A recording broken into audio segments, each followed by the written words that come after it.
আল্লাহ তাআলা কিয়ামতের দিন জিজ্ঞাসা করবেন, ইয়াউমা ইয়াজমাউল্লাহুর রুসুলা ফায়াকুলু মাযা উজিবতুম। নবীদেরকে এবং রসুলদেরকে জিজ্ঞাসা করবেন কিয়ামতের দিন, তোমাদেরকে যেই দায়িত্ব দিয়েছিলাম এই দায়িত্ব তোমরা যথাযথভাবে পালন করেছো কিনা। এবং সাধারণ লোকজনকে জিজ্ঞাসা করবেন, নবীরা যেই দায়িত্ব নিয়ে এসেছিলেন এটা তোমরা গ্রহণ করেছো কিনা। প্রথম পয়েন্ট এটাই থাকবে। ঈমান প্রমাণ করার পরে, নামাজের হিসাব নেওয়ার পরে এইভাবে 50টি পরীক্ষার মাধ্যমে হাসরের বিচার কার্য শেষ হবে। ইয়া বানি ইসরাঈল যকুরু নি'মাতি আল্লাতী আন'আমতু আলাইকুম ওয়া আন্নী ফাদ্দালতুকুম আলাল আলামিন।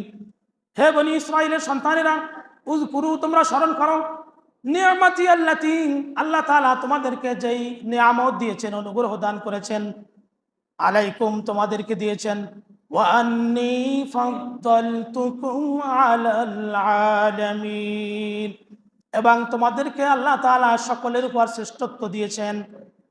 ওয়াত্তাকু ইয়াওমান লা তাজজি নাফসুন আন নাফসিন শাইআন ওয়া লা ইউকবালু মিনহা আদলু ওয়া লা তানফাউহা শাফাআতু ওয়া লা হুম ইউনসারুন।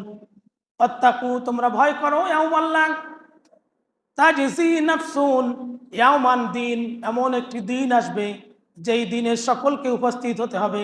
নেতাও থাকবে, নেতার কর্মীরাও থাকবে, পিতাও থাকবে, ছেলেও থাকবে, স্ত্রীও থাকবে, স্বামীও থাকবে, মাও থাকবে, বাবাও থাকবে, সন্তানও থাকবে, সকলেই উপস্থিত থাকবে। আল্লাহ তাআলা বলেছেন ওই দিনকে ভয় করো। কোরআন কারীমে অন্য আয়াত আল্লাহ তাআলা বলেছেন, হাযা ইয়াউমুল ফাসলি জামা'নাকুম ওয়াল আউয়ালিন। কিয়ামতের ময়দানে সকলেই সারিবদ্ধভাবে দাঁড়িয়ে যাবে। পৃথিবীর শুরু থেকে, আদম সৃষ্টির শুরু থেকে কিয়ামত পর্যন্ত যত মানুষ এসেছিল এবং যত মানুষ আসবে সকলেই এই সারির মধ্যে থাকবে। হাযা ইয়াউমুল ফাসলি, সকলেই শ্রেণীবিন্যাস হিসাবে থাকবে এবং শুরু থেকে শেষ পর্যন্ত সকলেই একসাথে কিয়ামতের মাঠে উপস্থিত থাকবে। তখন প্রমাণ হবে কে সত্য পথে ছিল আর কে ছিল না। লা তাজজি নাফসুন আন নাফসিন শাইআ, লা তাজজি নাফসুন আন নাফসিন শাইআ। কিয়ামতের দিন কোনো ব্যক্তির উপকার করতে পারবে না, কোনো বন্ধুর উপকার করতে পারবে না, মা ছেলের উপকার করতে পারবে না, সন্তান মায়ের উপকার করতে পারবে না, পিতা সন্তানের উপকার করতে পারবে না, সন্তান পিতার উপকার করতে পারবে না। আল্লাহ তাআলা বলেছেন ওই দিনকে, কঠিন একটি দিন আসবে, ওই দিনকে তোমরা ভয় করো। ওয়ালা ইউকবালু মিনহা আদলুন, এবং ওই দিন এমন পরিস্থিতি হবে, ওই দিন কারো সুপারিশ গ্রহণ করা হবে না। 5টি সুপারিশের মাধ্যমে আল্লাহ তাআলা ঈমানদার ব্যক্তিদেরকে জান্নাতে দিবেন। এটা রাসূলুল্লাহ সাল্লাল্লাহু আলাইহি ওয়াসাল্লাম প্রথমে সুপারিশ করবেন, এরপরে আলেমরা সুপারিশ করবে, ঈমানদারেরা করবে, ফেরেশতারা করবে। এরকম 5টি সুপারিশের মাধ্যমে আল্লাহ তাআলা জান্নাতে দিবেন। কিন্তু এর ফাঁকে ফাঁকে শাস্তি হওয়া, যার যেই শাস্তি হয়ে যাবে। ওয়ালা তানফাউহা শাফাআতু ওয়ালা হুম ইউনসারুন। আল্লাহ তাআলা বুঝাতে চেয়েছেন তোমরা দুনিয়ায় কার পিছনে দৌড়াও, কোন মোহতে পড়ে আছো। ওই দিন কোনো ব্যক্তি কারো সুপারিশ করবে না, ওয়ালা হুম ইউনসারুন, এবং কেউ কারো সাহায্য করতে পারবে না। وَإِذِ ابْتَلَى إِبْرَاهِيمَ رَبُّهُ بِكَلِمَاتٍ فَأَتَمَّهُنَّ। এখানে অন্য প্রসঙ্গ, এই হজের আলোচনায় ছিল, সরল অর্থ বলে যাব। ওয়াইদ ইবতালা, আল্লাহ তাআলা পরীক্ষা করলেন ইব্রাহিম আলাইহিস সালাতু ওয়াস সালামকে, রব্বুহু বিকালিমাতিন ফাতাম্মাহুন্না, ইব্রাহিম আলাইহিস সালাতু ওয়াস সালামকে তার রব কয়েকটি বাক্যের মাধ্যমে, কালিমার মাধ্যমে পরীক্ষা করলেন। ক্বালা ইন্নী জাইলুকা লিন্নাসি ইমামা। ক্বালা, ইব্রাহিম আলাইহিস সালাতু ওয়াস সালাম বললেন, ইন্নী জাইলুকা লিন্নাসি ইমামা, নিশ্চয় আল্লাহ তাআলা জাইলুকা লিন্নাসি ইমামা, মানুষের মধ্য থেকে আমার বংশের মধ্যে ইমাম নির্বাচন করুন। ক্বালা ওয়া মিন যুররিয়্যাতি, তিনি আবার বললেন আমার সন্তানদের মধ্যে নেতা নির্বাচন করুন। ক্বালা লা ইয়ানালু আহদিজ জালিমিন, আর আল্লাহ তাআলা বললেন জালিমরা আমার কোনো মর্যাদা কিয়ামতের দিন পাবে না। ইব্রাহিম আলাইহিস সালামকে আল্লাহ তাআলা 30টি আদেশ দিয়েছিলেন এবং 10টি আদেশের কথা তাফসীরও আছে। 10টি আদেশ যে দিয়েছিলেন এর মধ্যে 1 নম্বর আদেশ হলো আমরা যে মোষ কাটি না, এটা ইব্রাহিম নবীর সুন্নাহ। এরপরে গড়গড়া সহ কুলি করা, এটা ইব্রাহিম নবীর সুন্নাহ। নাক ঝাড়া, মেসাওয়াক করা, চুল আসডান, নখ কাড়া, বগল পরিষ্কার করা, নাভির নিম্নদেশ পরিষ্কার করা, খাতনা করা, পানির সাহায্যে ইস্তেঞ্জা করা, অর্থাৎ ইস্তেঞ্জার পরে পানি ব্যবহার করা, এই আদেশগুলো আল্লাহ তাআলা ইব্রাহিম নবীকে দিয়েছিলেন। وَإِذْ جَعَلْنَا الْبَيْتَ مَثَابَةً لِلنَّاسِ وَأَمْنًا, স্মরণীয় ঘটনা। জাআলনা, ওয়াইদ জাআলনা, যখন আমি বাইতা কিবলাকে বানিয়েছিলাম। ওয়াইদ জাআলনাল বাইতা, যখন আমি কিবলাকে নির্ধারণ করেছিলাম। মাসাবাতাল লিন্নাসি ওয়া আমনা, মানুষের জন্য নিরাপদের কেন্দ্রস্থল বানিয়ে দিয়েছি।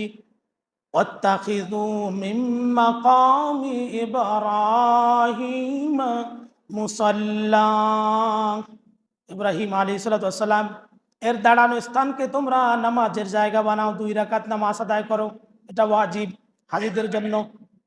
ওয়াহিদনা ইলা ইব্রাহিম ওয়া ইসমাঈল, আমি ওয়াদা নিয়েছি, আমি আদেশ দিয়েছি ইলা ইব্রাহিম, ইব্রাহিম নবীকে। ইব্রাহিম ছিলেন কাবার মুতাওয়াল্লি, সভাপতি।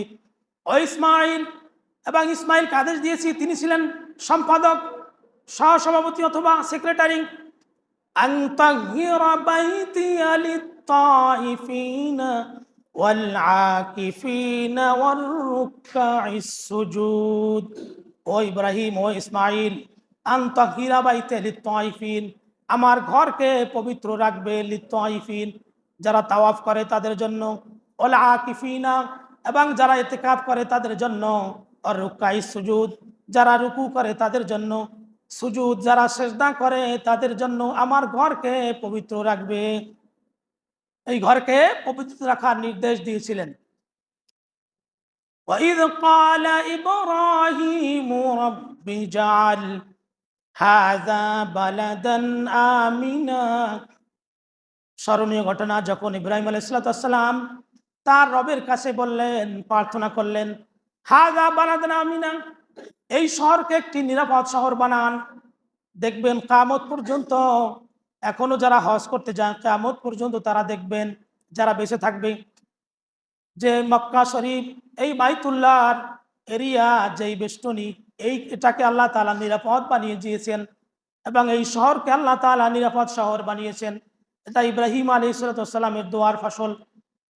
তিনি আরো দোয়া করেছেন, ওয়ারযুক আহলাহু মিনাস সামারাতি মান আমানা বিল্লাহি ওয়াল ইয়াউমিল আখির, আয় আল্লাহ তাআলা আমার সন্তানদের মধ্যে যারা তোমাকে বিশ্বাস করে, তোমার প্রতি ঈমান আনে এবং পরকালকে বিশ্বাস করে, এই ঈমানদার ব্যক্তিদেরকে তুমি ফল ফ্রুট, ফল ফলাদি খাওয়াও।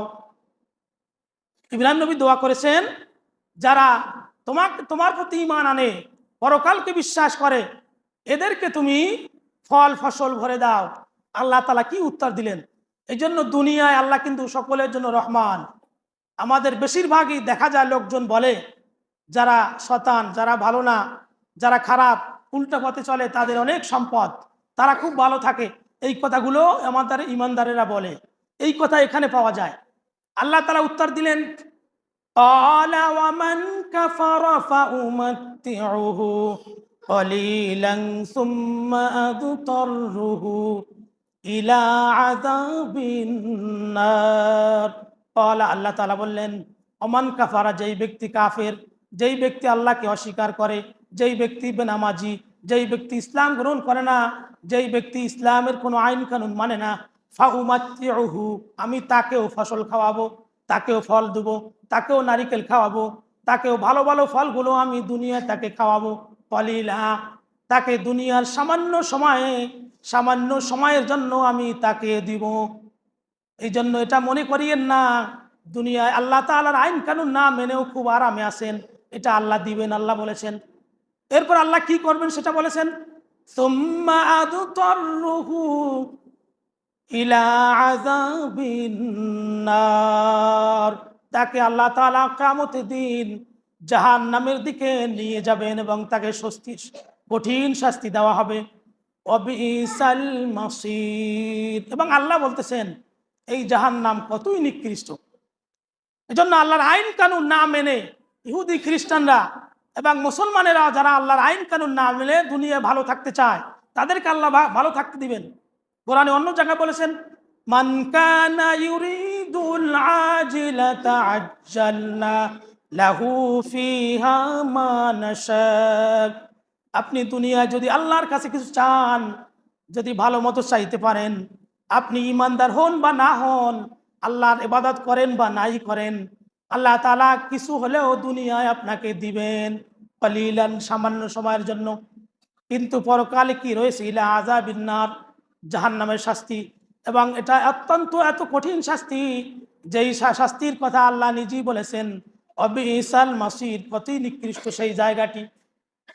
আমরা 126 নম্বর আয়াত পর্যন্ত কথা শুনেছি। আল্লাহ তাআলা আমাদেরকে আমল করার তৌফিক দান করুন। চ্যানেলটি সাবস্ক্রাইব করে আমাদের সঙ্গেই থাকুন।